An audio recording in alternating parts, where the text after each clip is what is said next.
tua cogitação assombrosa, ou negá-la, negando ao mesmo tempo toda a realidade. Essa exigência da negação total decorre das condições epistemológicas da nossa cultura, que não permite mais a fragmentação do saber, com as posições ilhadas de campos gnoseológicos ilhados e enfeudados em províncias espúrias do conhecimento.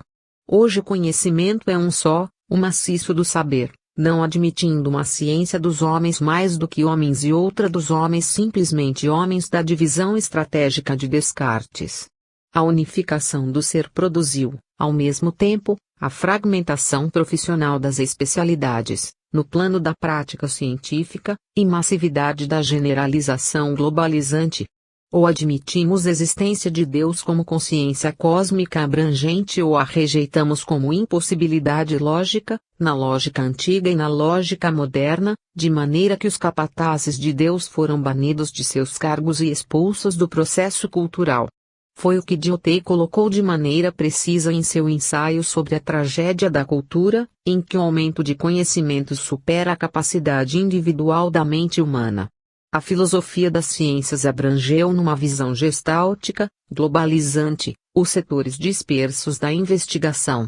A crença foi afastada como posição ingênua do passado e a fé tornou-se conhecimento comprovado. Kardec postulou a prevalência da fé como certeza decorrente da experiência e da prova. Foi ainda mais longe, mostrando que a revelação, instrumento divino do saber, é ao mesmo tempo humana e divina, pois os cientistas revelam com mais segurança que os profetas. Denis Bradley, ante as experiências mediúnicas de que participou nos Estados Unidos, proclamou: "Eu não creio, eu sei." O John Lawrence, biofísico da NASA, declarou num simpósio em São Paulo: "O núcleo do átomo não tem massa e rege a constelação atômica. Tentamos agora descobrir o núcleo do homem."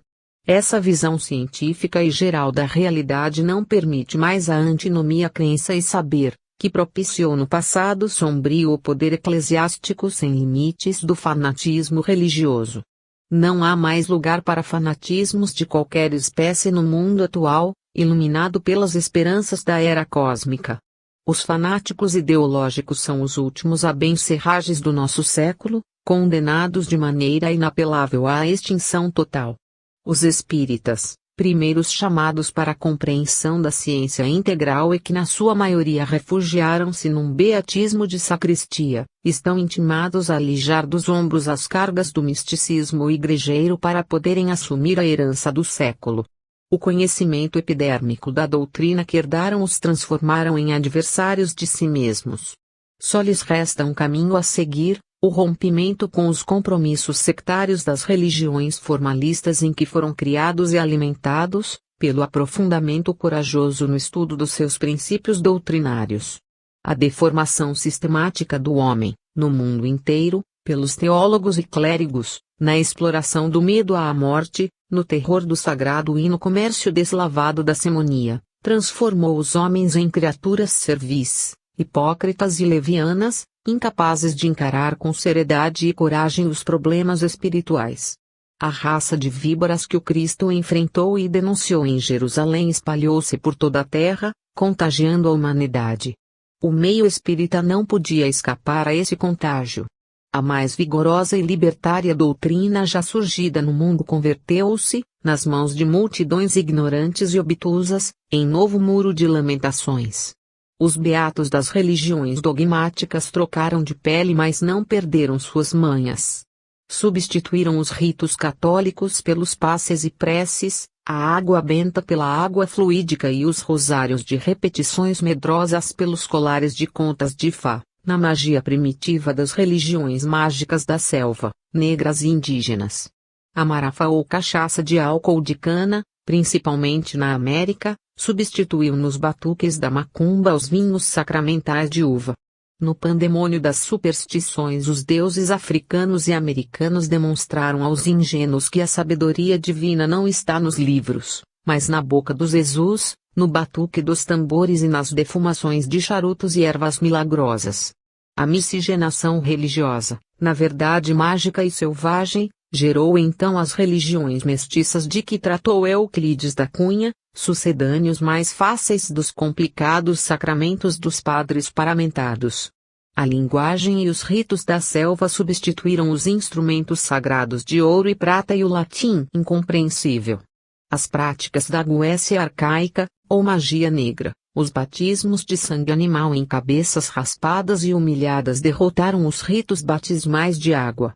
Era inevitável o abandono do livro, do estudo, da reflexão sobre problemas superiores, nesse meio bastardo em que o analfabetismo e a ignorância eram regra e praxe de virtudes salvadoras. No meio espírita, a infiltração das práticas selvagens, graças ao analfabetismo geral e à repulsa das criaturas simples aos problemas culturais, conseguiu infiltrar-se. A confusão comodista entre simplicidade e estupidez levou muitos espíritas simplórios a deixar a doutrina de lado como inútil invenção de gente letrada e vaidosa. Nos meios culturais, o reflexo dessa situação desastrosa levou comodistas altamente considerados a moverem campanhas difamatórias contra a doutrina e seus adeptos, em nome de um cristianismo desfigurado e de uma cultura científica mentirosa. A obra de Kardec ficou confinada a poucas pessoas de bom senso e livres de preconceitos. Era mais uma curiosidade do século XIX do que uma formulação doutrinária superior. Como se isso não bastasse, criaturas de pretensa sapiência, consideradas semi-sábias por seus títulos acadêmicos, num meio em que a cultura era luxo e não dever, aceitaram mistificações ridículas como a de Holstein como complemento necessário da obra kardeciana, mais voltada para a ciência dos homens do que para a ciência divina. Como pode manter-se, até hoje, em instituição respeitável por seu passado essa mixórdia indigna? Toda uma mitologia do absurdo se mistura às realidades claras da doutrina kardeciana, a começar pelo nascimento mitológico de Jesus, gerado numa falsa gravidez de tipo histérico na reformulação dos evangelhos por entidades visivelmente trapaceiras com a finalidade única de ridicularizar a doutrina racional e científica do Espiritismo. Entretanto, na mesma hora que isso acontece, as ciências confirmam em suas pesquisas, sem o saber e sem o querer, os princípios da doutrina ultrajada e rejeitada. Não precisaríamos de mais evidente prova da impossibilidade de um mundo sem dor. O ensino e abnegação de Jesus transforma-se historicamente em motivos de lutas sangrentas por 2 milênios. A obra modelar de Kardec, modelo de racionalidade, fundada em pesquisas científicas da fenomenologia paranormal, modelo de critério científico, modelo de abertura para novas perspectivas no campo do conhecimento, modelo de respeito às leis naturais, modelo de correção justa e pacífica dos erros clamorosos do passado, modelo cartesiano da busca da verdade sem precipitação e sem preconceitos, foi simplesmente rejeitada como anticientífica e supersticiosa por abrir às ciências novos caminhos de busca no sensível e no inteligível. Não faltava, sequer, ao mestre sacrificado, as credenciais da cultura universitária, como pedagogo, continuador da obra de Pestalozzi, médico e professor de ciências médicas, diretor de estudos da Universidade de Paris, com suas obras aprovadas e adotadas pela universidade. O que houve de dor nesse episódio histórico moderno foi suficiente para provar que estamos ainda muito longe de podermos sonhar com um mundo de paz eterna, como queria Kant. Sofreu Kardec, sofreu sua esposa Amélie Baudet, sofreram os companheiros e colaboradores do mestre. Porque toda a luta pela evolução, nos mundos inferiores, é sempre marcada pela dor em todos os seus aspectos. Mas agora, que até mesmo na área materialista ideológica da Terra, a obra de Kardec se impõe por sua inegável legitimidade, é necessário que os espíritas enfrentem a grande tarefa de estudá-la, pesquisá-la e elevá-la ao plano que lhe cabe na atualidade. Estudar Kardec, pondo de lado todas as tentativas de desfiguração da mesma que foram semeadas no meio doutrinário por seus pretensos superadores, já é uma contribuição, por modesta que seja, ao reconhecimento da abnegação do mestre.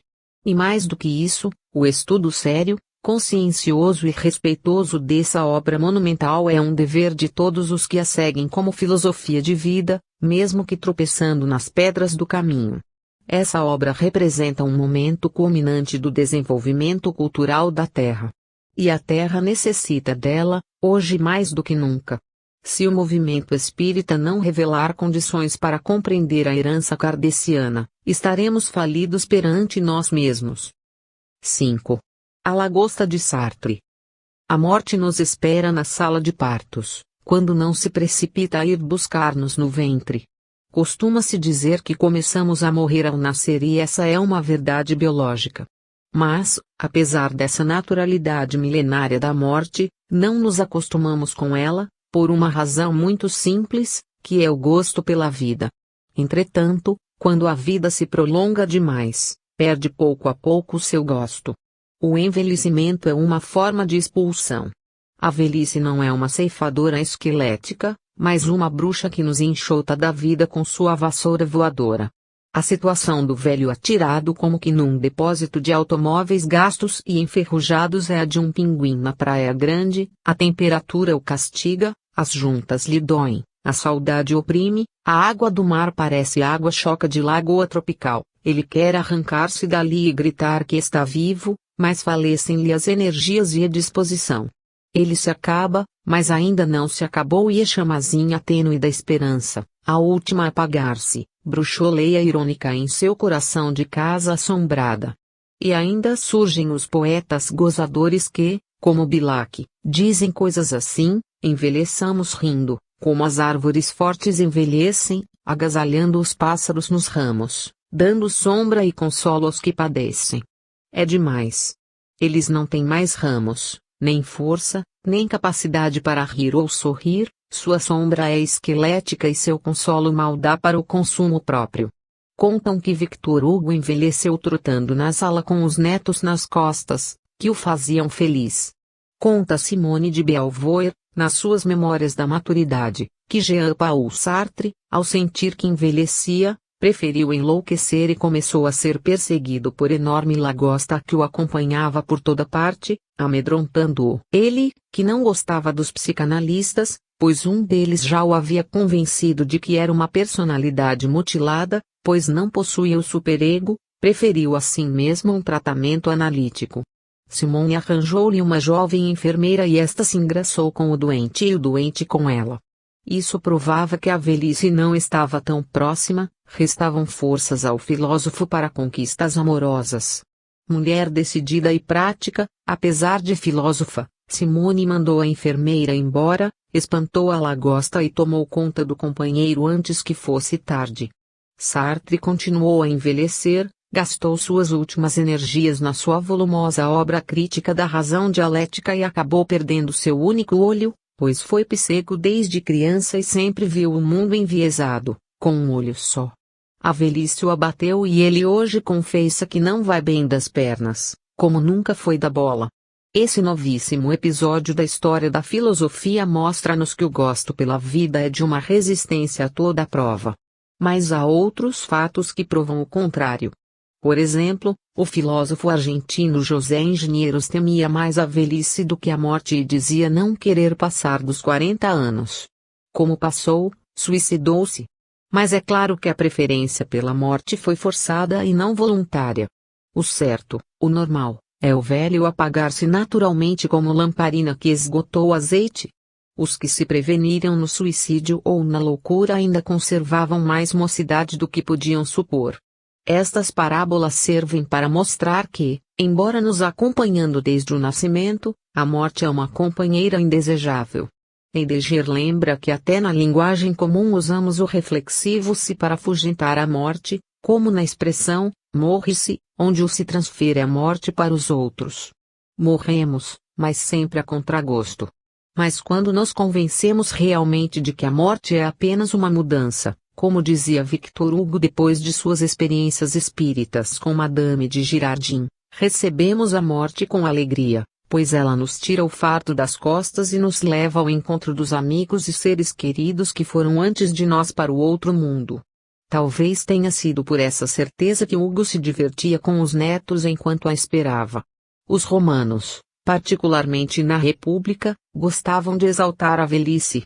A senectude já naquele tempo dava os frutos geralmente balofos ou amargos das subgerações de senadores. Cícero insistia na importância da maturidade que dava repouso à alma, amortecendo as inquietações da carne. Casos como o de Marco Antônio e Cleópatra ilustravam bem o perigo das fases heróicas da juventude. Com essa teoria conseguiram envelhecer Roma, que se afundou na perversão da velhice impotente, mas ainda de fogo aceso, em homenagem aos deuses. Passaram, com o tempo, a confiar mais nos gansos do Capitólio do que em suas legiões aguerridas e acabaram massacrados pelos bárbaros. Não podemos enfeitar a velhice com sugestões ilusórias. Ela é simplesmente o processo natural de desgaste das coisas materiais no decorrer do tempo. Por isso diz o vagabundo de Knut Jansson, a velhice não nos dá experiências nem sabedoria, mas cabelos grisalhos e rugas. E acrescenta, lembrando a empáfia e as tolices dos sábios em todo o mundo, Deus me livre de ser um sábio. Sartre não é sábio, mas filósofo, ou seja, amante da sabedoria. Na posição de amante dessa divindade etérea, sempre se manteve em guarda contra o carrancismo dos homens casados com divindades de carne e osso, geralmente demasiado exigentes.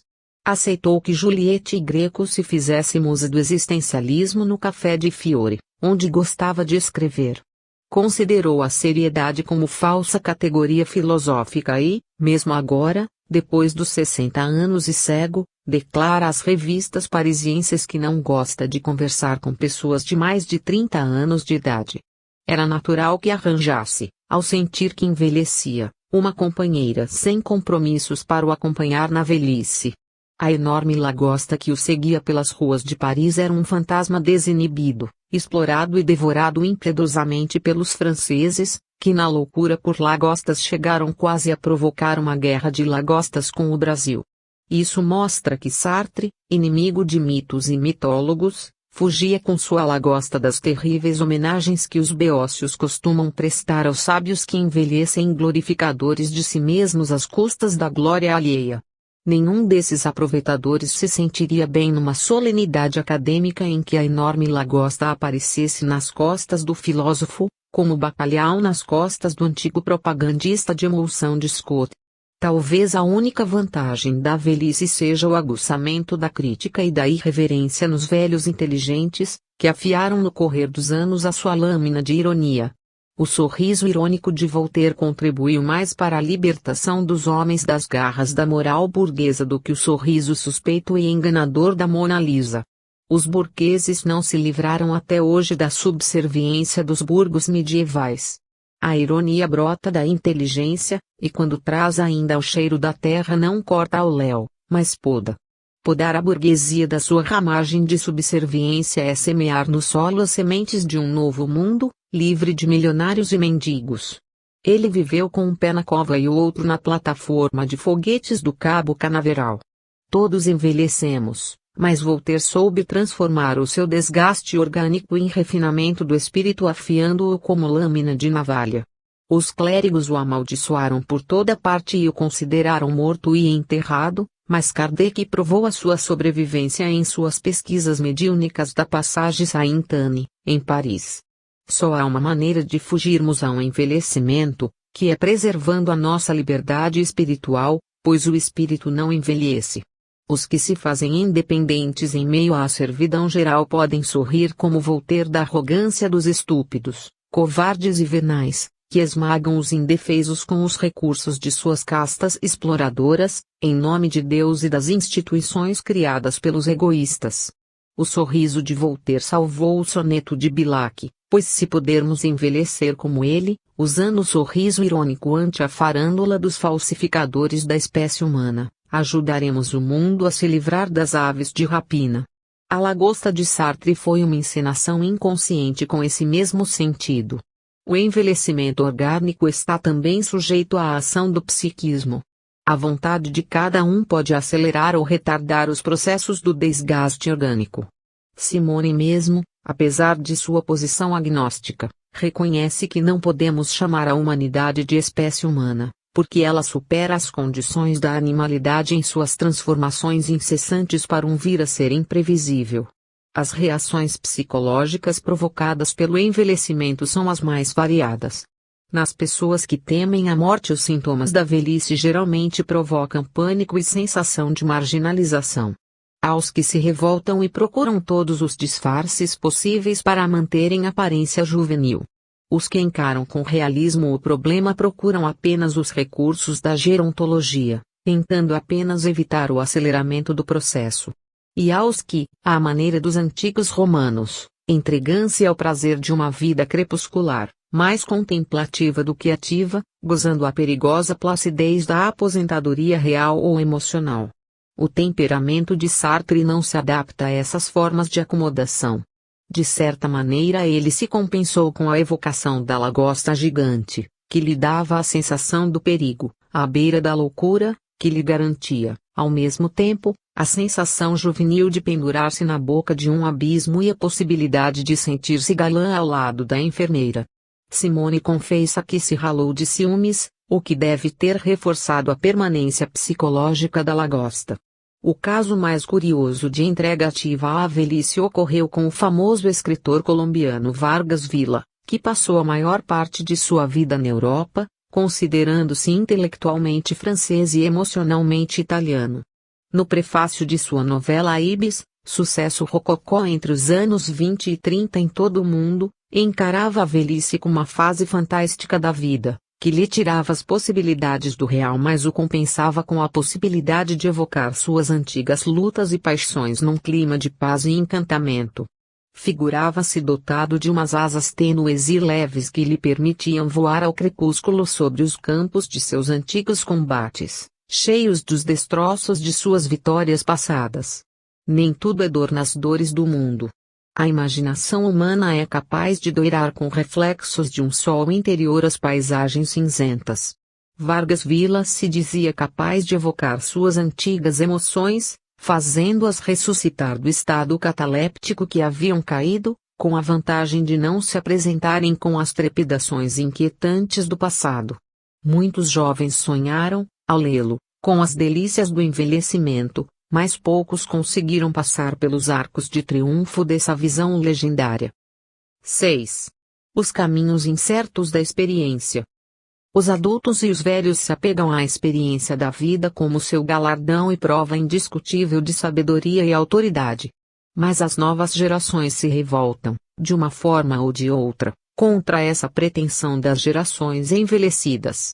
O conflito de gerações não decorre simplesmente das diferenças etárias, dos desníveis da idade. O processo da experiência constitui-se de dois elementos fundamentais: a conquista progressiva do mundo dos adultos pelos jovens, que começam pelo instinto de imitação que caracteriza as fases infantis e molda os jovens pelo comportamento, o vestuário e as regras sociais e morais dos avós e dos pais.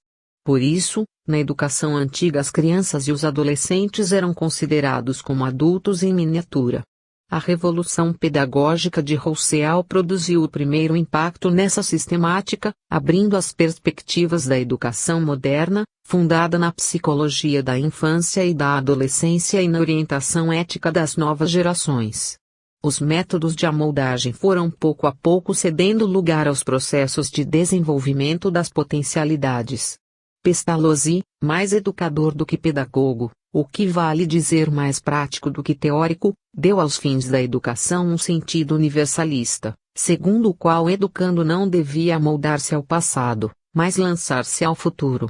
Kant reconheceu que a educação tinha por objetivo real, não a acomodação, mas o deslocamento do ser no espaço e no tempo, em busca da perfeição. Voltava ao princípio socrático do desenvolvimento das potencialidades ocultas no educando.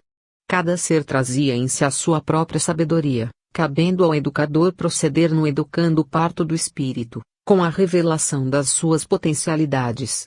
A educação se transformava, assim, no processo de desenvolvimento no educando de toda a sua perfectibilidade possível, ou seja, de toda a perfeição que o ser pode atingir. Essa é a educação universal da humanidade, que não se confunde com a adaptação do ser aos usos e costumes, crenças e vivências de uma determinada sociedade.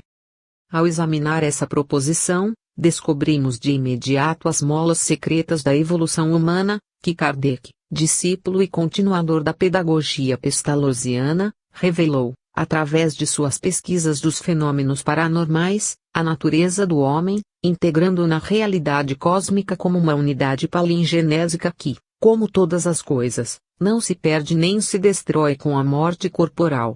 A economia divina não permitia o desperdício sem sentido de sua maior e mais bela conquista, que é a formação do ser humano.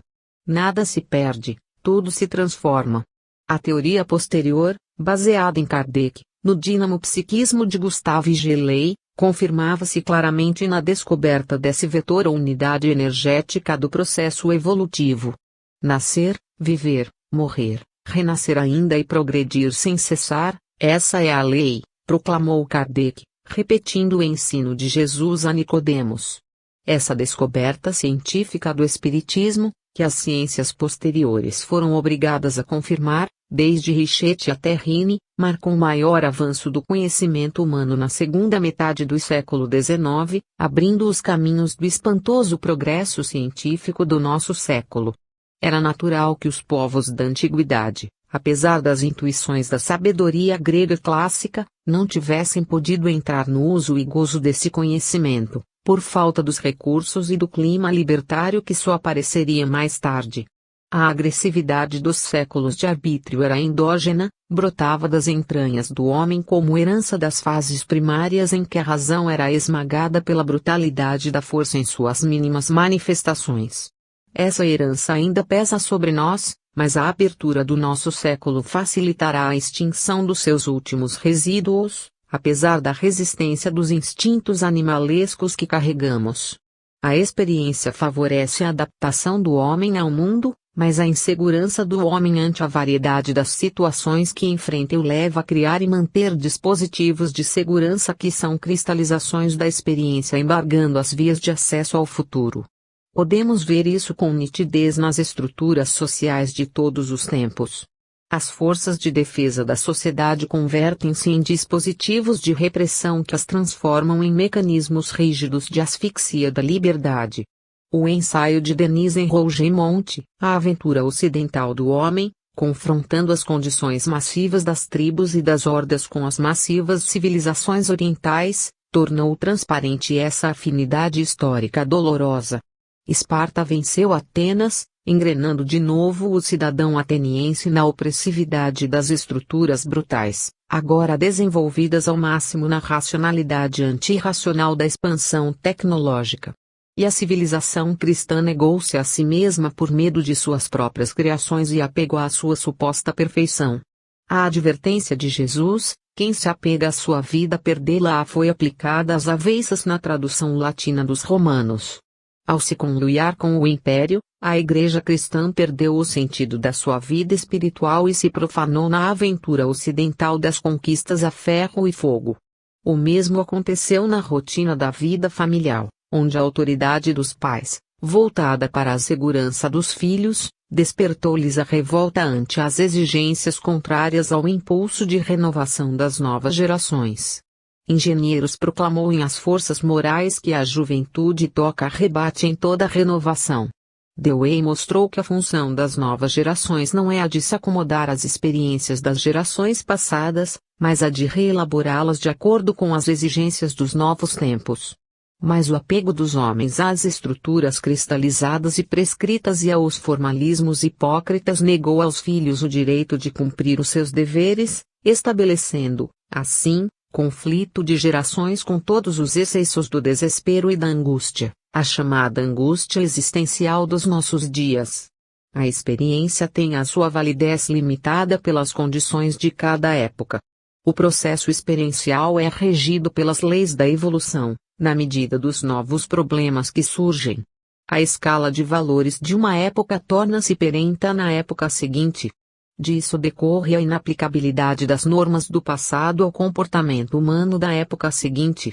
A ideia de que a moral decorre dos usos e costumes já se torna caduca em nossos dias, dado o avanço do conhecimento no campo das ciências humanas, particularmente no plano psicológico e no ontológico.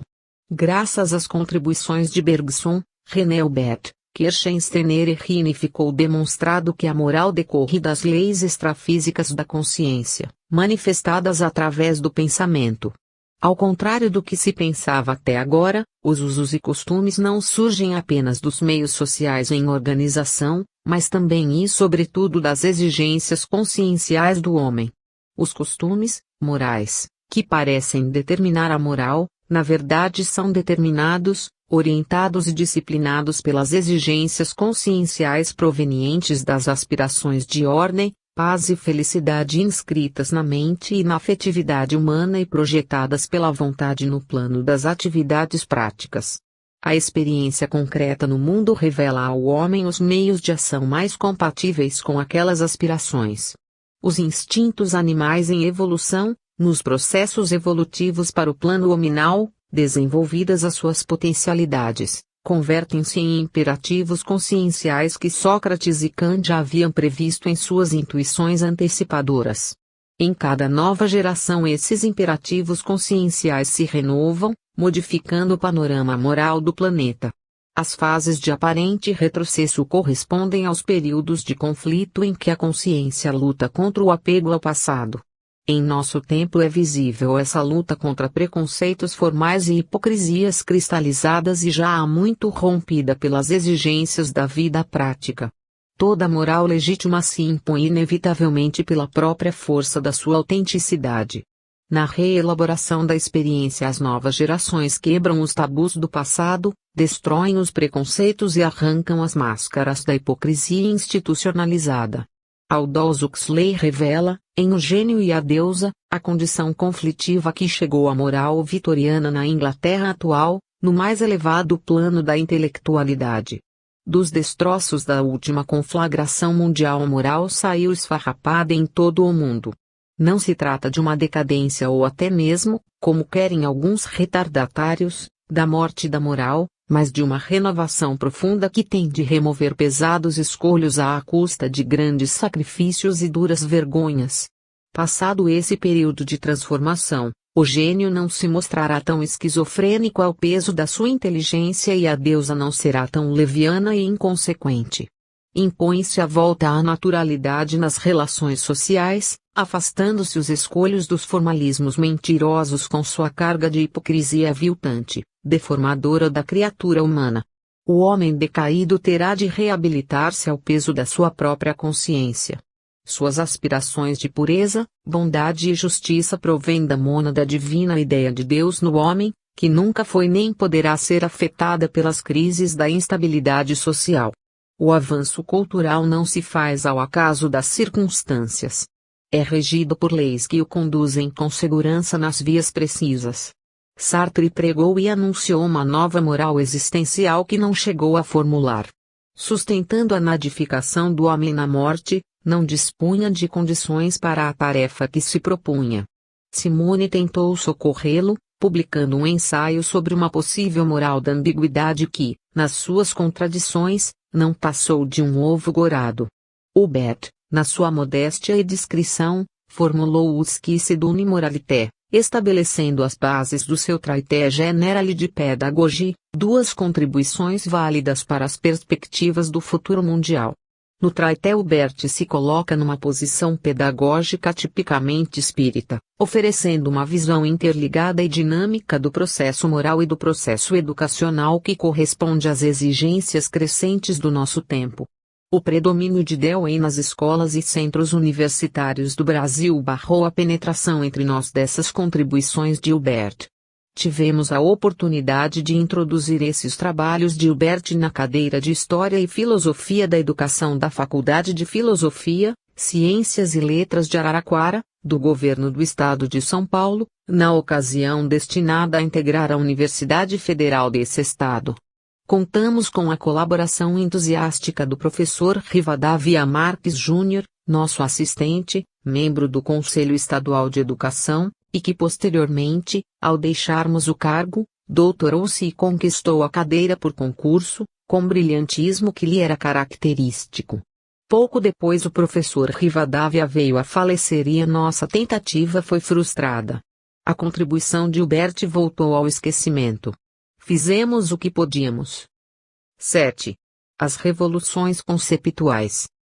Os grandes revolucionários não pegam em armas.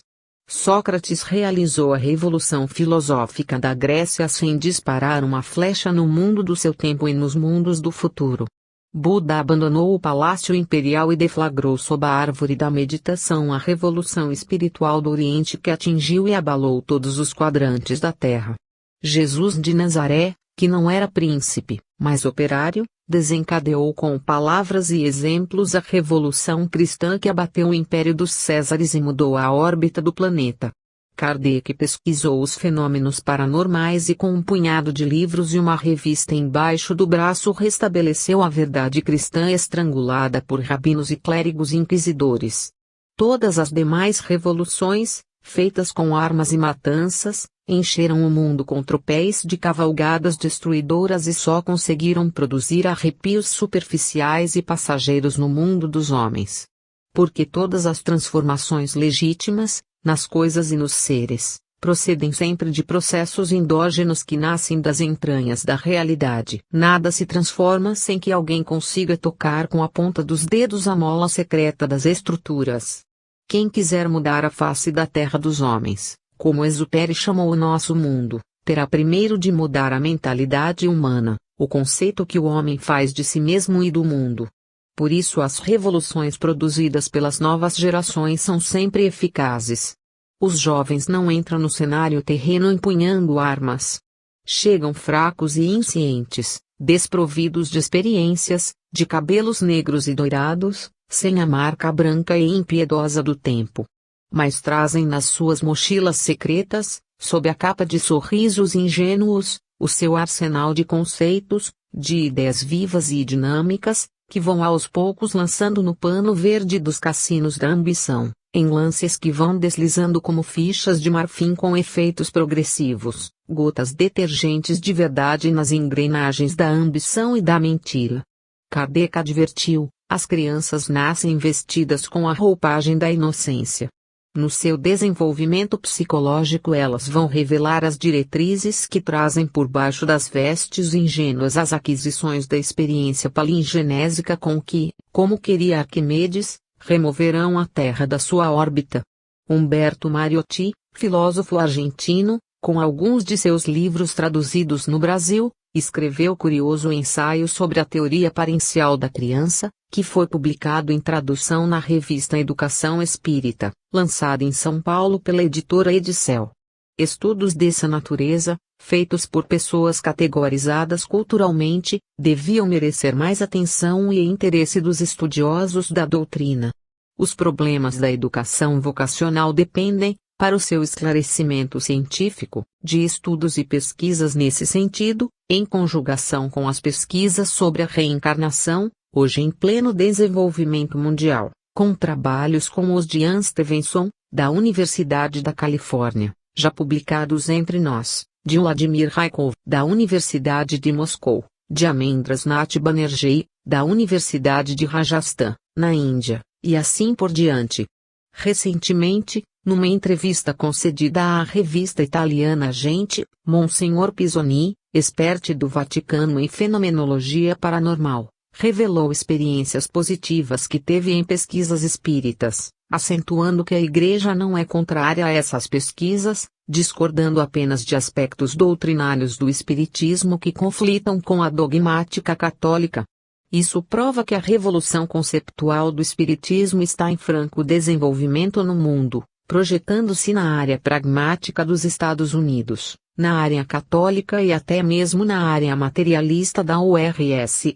É inacreditável que, no Brasil, pessoas de recursos e instituições científicas oficiais e particulares não se mostrem sensibilizadas com o que se passa nesse campo. Sem recursos financeiros adequados não se pode instalar e manter um centro de pesquisas, devidamente aparelhado, para as investigações que, em nosso país mediúnico, teriam possibilidades muito maiores. Os que podem contribuir para o avanço da cultura espírita e não o fazem responderão pelo seu comodismo e a sua indiferença, numa fase de condições tão favoráveis como a que estamos atravessando. Os recursos financeiros não podem servir apenas para a suposta compra de um lugar no céu, através de gestos caritativos, esquecendo-se a importância do desenvolvimento cultural. As revoluções conceptuais avançam por si mesmas, mas se não tiverem o apoio necessário dos homens de recursos, poderão sofrer prejuízos graves em seu desenvolvimento. As novas gerações constituem o novo que enfrenta o velho, segundo a conhecida proposição dialética que os materialistas tiraram do Evangelho. O novo cresce como planta frágil e desamparada, enquanto o velho se desenvolve com facilidade, amparado por estruturas suficientemente desenvolvidas e lucrativas. Os lucros do novo não são materiais, mas espirituais. Só os espíritos abnegados, desapegados de interesses lucrativos materiais, são capazes de compreender que o novo representa o futuro da humanidade e pode abrir novas perspectivas espirituais no panorama conflitivo e atordoante do mundo, em fase de transição como o nosso está enfrentando. A revolução conceptual espírita eclode com maior rigor e encontra mais possibilidades em nosso país. Mas são precisamente os homens dotados de poder financeiro os que são chamados para sustentar as batalhas em curso. Ai dos que se omitirem nesta hora decisiva, pois serão responsáveis por atrasarem o avanço da nova concepção da realidade. Como Jesus advertiu, se eles se calarem, até as pedras clamarão.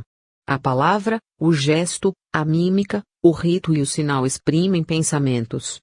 Sócrates, que não se empavonava no saber, mas no ninho dos sofistas, essas galinhas poedeiras de absurdos e trapaças, descobriu o conceito. Era um ovo legítimo escondido nas palhas, do qual devia sair a verdade das coisas. Tratou do caso com afinco e descobriu que no fundo do poço do palavrório sofístico a verdade permanecia intocável na forma de um ovo, nua e pura, branca e silenciosa. Muito mais importante que o ovo de Colombo, o ovo de Sócrates era o único alimento possível da verdade, que os sofistas matavam à míngua. Desligou-se do bando tagarela, procurou a mãe, que era parteira, aprendeu com ela a arte do parto e aplicou-se aos espíritos grávidos que não sabiam o que fazer da sua gravidez. Começou a perguntar aos que o procuravam, a cada palavra que eles diziam, tuti? Ou, o que é isso? De palavra em palavra, de pergunta em pergunta, obrigava-os a botar pela boca o ovo da verdade. A revolução anticonceptual dos sofistas, feita por galinholas implumes que não sabiam distinguir os ovos nas palhas do ninho, foi logo desbaratada.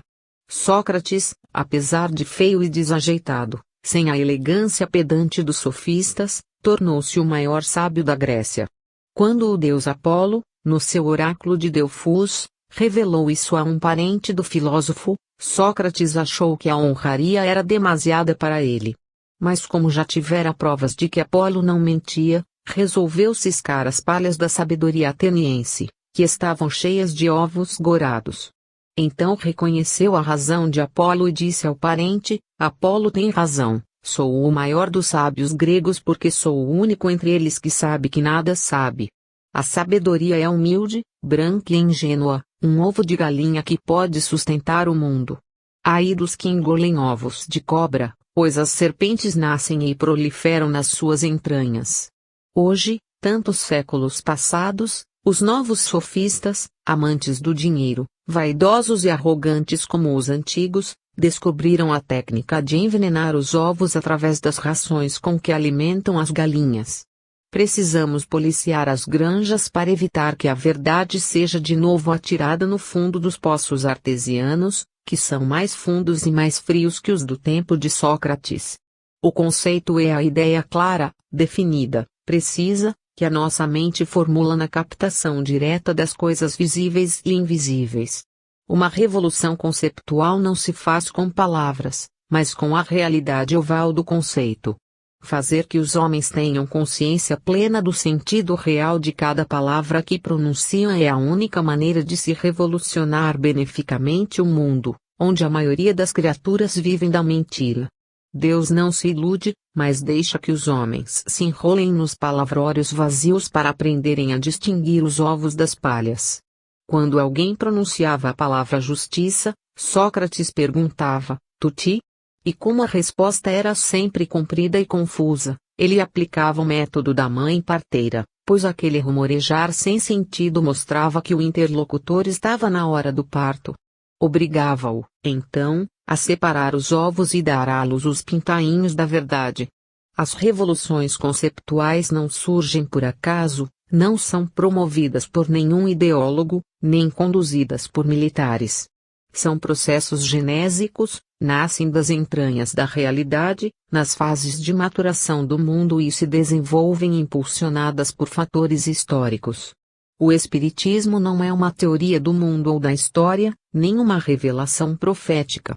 Como acentuou Leon Denis, ele representa uma síntese natural e espontânea da realidade, que se impôs à consciência humana através de fatos, de experiências concretas, destruindo as falsas teorias de místicos e sábios e confirmando as hipóteses e teorias legítimas.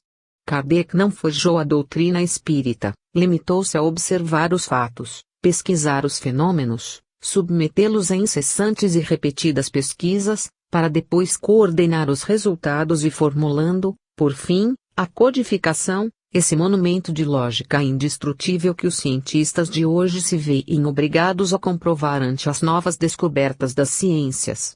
O Cristo despe a sua túnica de estamenha e as sandálias de couro para revelar-se numa ressurreição conceptual nas páginas de Kardec. A ressurreição na carne se confirma como reencarnação e a ressurreição espiritual é confirmada pelos cientistas soviéticos, materialistas, nas investigações da Universidade de Kirov. O destino transcendente do homem se impôs à filosofia existencial da atualidade, confundindo o pensamento de Sartre, para quem a morte é a frustração do ser, e alentando o pensamento de Heidegger, para quem a morte é o momento em que o homem se completa ao invés de acabar-se. Os conceitos espíritas correspondem às exigências psicológicas, e as falsidades, calúnias opostas à doutrina espírita ruíram por si mesmas, minadas pela sua própria insuficiência. A revolução conceptual espírita prossegue, nesta fase de violenta evolução científica acelerada, com todos os seus princípios fundamentais confirmados. Quando e onde se verificou na Terra um caso cultural semelhante? O Espiritismo não aceita nem repele desafios, limita-se a mostrar aos desafiantes a comprovação dos seus princípios pelas provas fornecidas pelas pesquisas de seus adversários. Isso aumenta enormemente a responsabilidade dos espíritas nesta fase decisiva da evolução da Terra. Os conceitos espíritas correspondem à exigência psicológica da verdade, à relação direta e real da percepção com o objeto.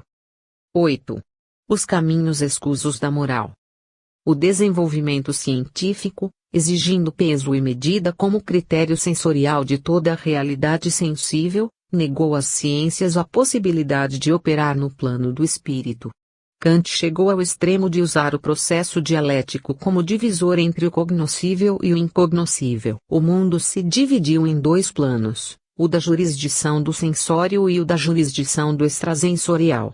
Com isso, a inteligência, a mente e a consciência foram derrubadas de seus pedestais e tiveram de naturalizar-se no plano físico para se colocarem ao alcance dialético das ciências. Deu-se então a inversão de valores que submeteu o espírito à matéria. As ciências aceitaram essa divisão como critério metodológico de segurança para suas pesquisas e relegaram as questões metafísicas ao arbítrio da suposição e da fé dogmática. Até hoje, não obstante o avanço do conhecimento extrasensorial, no plano científico este é encarado como espúrio e suspeito pelos guardiães mais fiéis do acervo científico. A moral teve de mesclar-se amores, aos costumes, para submeter-se aos critérios de validez das ciências. Fora do plano dialético das contradições, o homem tornou-se uma ave sem asas.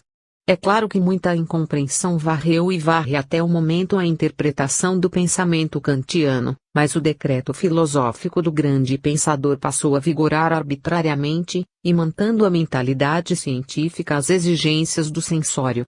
Quando Rini proclamou, na Universidade de Duke, a natureza extrafísica da mente e do pensamento, mais de 80% dos psicólogos americanos puseram em dúvida as pesquisas parapsicológicas, embora confessassem jamais haver tomado ciência das pesquisas do bruxo atrevido.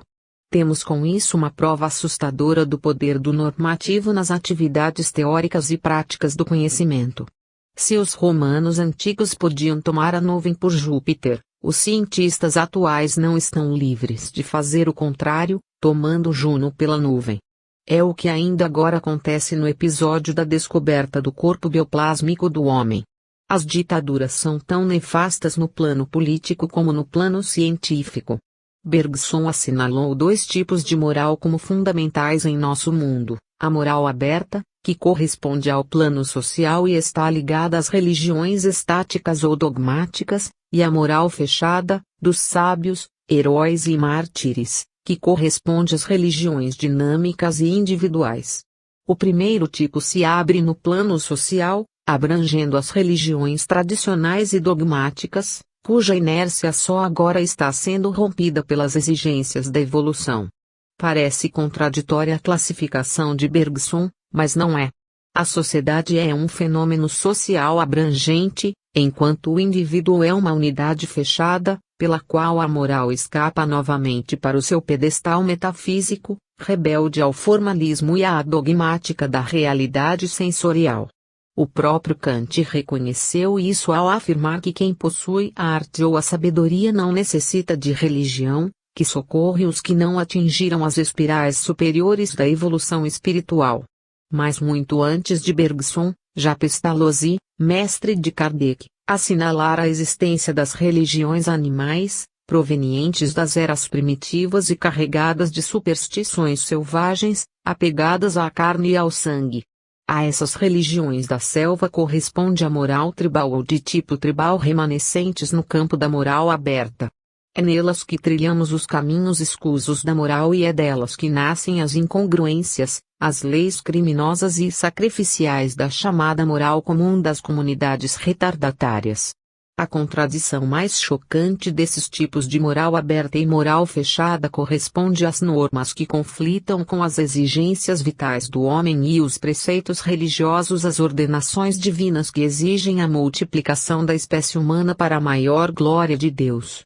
A moral das ordens religiosas celibatárias condena o sexo e a sexualidade como pecado, e como essa condenação se estende ao meio social e religioso, a ordenação divina do multiplicai-vos transforma-se numa contradição violenta, que nenhum sofisma teológico pode atenuar à luz dos textos e da razão. Deus manda e desmanda, abençoa e amaldiçoa ao mesmo tempo e no mesmo sentido, segundo o princípio lógico de contradição. A moral da ambiguidade, de Simone de Beauvoir, não pode ser condenada pelos clérigos, pois é apenas uma racionalização cultural da moral cristã dominante nos meios religiosos. O sacramento do matrimônio, que para as igrejas é ato divino e irrevogável, é contraditório em si mesmo, pois consagra o pecado carnal das relações sexuais. Ao mesmo tempo, esse pecado mortal se transforma em virtude, pois é dele que depende o povoamento da terra ordenado por Deus. A vida é sagrada, mas o ato que permite às criaturas humanas a realização do processo evolutivo das almas e o desenvolvimento pleno do amor é pecaminoso. Essas contradições se refletem na moral comum dos povos, produzindo a mais degradante criminalidade, a dos assassinatos por amor. É natural que a mente humana tenha se conturbado ante o desenvolvimento dos conceitos superiores no alvorecer das civilizações, mas não é aceitável que essa conturbação tenha atravessado os séculos e os milênios, como se o cultivo da razão não pudesse influir com suas leis no reajustamento das criaturas à realidade. Kardec mostrou que esse reajustamento se efetua na sucessão das gerações. Mas a teimosia dos religiosos sistemáticos negou essa possibilidade ao negar a realidade flagrante da reencarnação. Sem esta chave do mistério humano, os povos aturdidos preferiram atirar-se ao gozo natural da vida sem entregarem às infindáveis querelas da metafísica do absurdo que caracterizou o milênio medieval. A prova disso está na rejeição feroz das igrejas de tipo rabínico à ideia palingenésica, hoje reconhecida cientificamente como um processo universal dos ritmos telúricos, confirmado na observação geral dos reinos naturais, desde o mineral até o hominal. O orgulho humano que nasceu com o despertar da inteligência em grau ativo apenas em nossa espécie recusa-se a aceitar a inclusão do homem nesse ritmo grandioso da evolução planetária. Como sempre, o orgulho é cego e não permite ao homem ver que a sua exclusão absurda da lei geral o rebaixa ao invés de engrandecê-lo. O homem que renega a sua ascendência animal na Terra não percebe que, com essa atitude antirracional, animaliza-se a si mesmo, rejeitando e negando o poder do seu entendimento e refuta o Evangelho nas suas bases lógicas. Mais curiosa e até mesmo risível é a sua pretensão desvairada de atribuir a si mesmo um privilégio que Jesus rejeitou ao se proclamar Filho do Homem. A natureza metafísica da moral implica a sua missão disciplinadora no plano humano. O espírito é o elemento estruturador de toda a realidade física. Por isso, a moral, teoria do comportamento espiritual, passa ao plano da prática em função normativa, imolando-se no plano físico das relações humanas, em plena imolação crística. Os homens entregarão a Pilatos e Caifás e ela seguirá os caminhos escusos da mentira e da hipocrisia, tentando salvá-los. Pestalozzi viu claramente esse drama da moral e reconheceu nela a face do Messias. Por isso fundou a pedagogia filantrópica, tornando-se um ladrão de crianças, que arrancava das estradas viciosas do mundo para levá-las às suas escolas deficitárias. Nesse esforço de abnegação total ele procurava, como Sócrates, arrancar a verdade das profundezas da alma infantil e oferecê-la aos adultos que, como Rousseau descobrira, haviam sofrido a queda na sociedade. Conhecendo e temendo o abismo de ambições e acomodações impuras em que a sociedade mergulhara, Pestalozzi tentou salvá-la através das crianças abandonadas. As religiões abastardadas pelas superstições e pelos interesses materiais não tinham condições para socorrer os homens, perdiam-se com eles nos vales de impureza da antiga Israel, de que fugiam os sacerdotes temerosos de contágio. Daí a conclusão a que chegou Pestalozzi, sobre os tipos deturpados das religiões do homem concupiscente, preso às ambições humanas, pela matéria, como passarinhos no visco, pairava a religião superior e pura que ele chamaria de moralidade. Foi isso que levou Kardec a colocar o problema religioso, no Espiritismo, como simples consequência moral da revelação espiritual do Cristo, o adversário do templo, de suas leis hipócritas de pureza formal, de suas trapaças indignas e sua exploração sistemática das populações famintas e sofredoras. Somente no seu último discurso, na Sociedade Parisiense de Estudos Espíritas que ele classificava como instituição científica e não religiosa, poucos meses antes de morrer, Kardec explicou as razões morais por que nunca chamara o Espiritismo de religião. Queria evitar que ele fosse confundido pelos homens com as religiões abastardadas da simonia e da mentira em nome de Deus. O psicodinamismo inconsciente de Gustave Geley, que o fisiologista Popper agora restabelece no plano científico, na teoria dos seus três mundos do homem, a partir do fenômeno da consciência, sem tratar das anterioridades difíceis, recoloca-se na pauta das exigências da pesquisa científica atual e comprova o acerto e a validade das pesquisas de Kardec. Na mesma linha de pensamento, respaldando a ciência espírita e suas bases filosóficas, temos agora o desenvolvimento da parapsicologia de Rini e McDougall, as pesquisas soviéticas da Universidade de Kirov sobre o corpo bioplásmico dos seres vivos e a obra monumental mais esquecida e de flagrante atualidade de Friedrich Mies, em colaboração com Henri Sédig-Gurich e Edmund Gournay, a personalidade humana e sua sobrevivência. A esse panorama temos ainda de acrescentar as pesquisas de Konstantin Raudive, na Alemanha, sobre a gravação de vozes espirituais inaudíveis, as pesquisas da psicologia da morte nos Estados Unidos, pela doutora Ross, e as pesquisas sobre a reencarnação.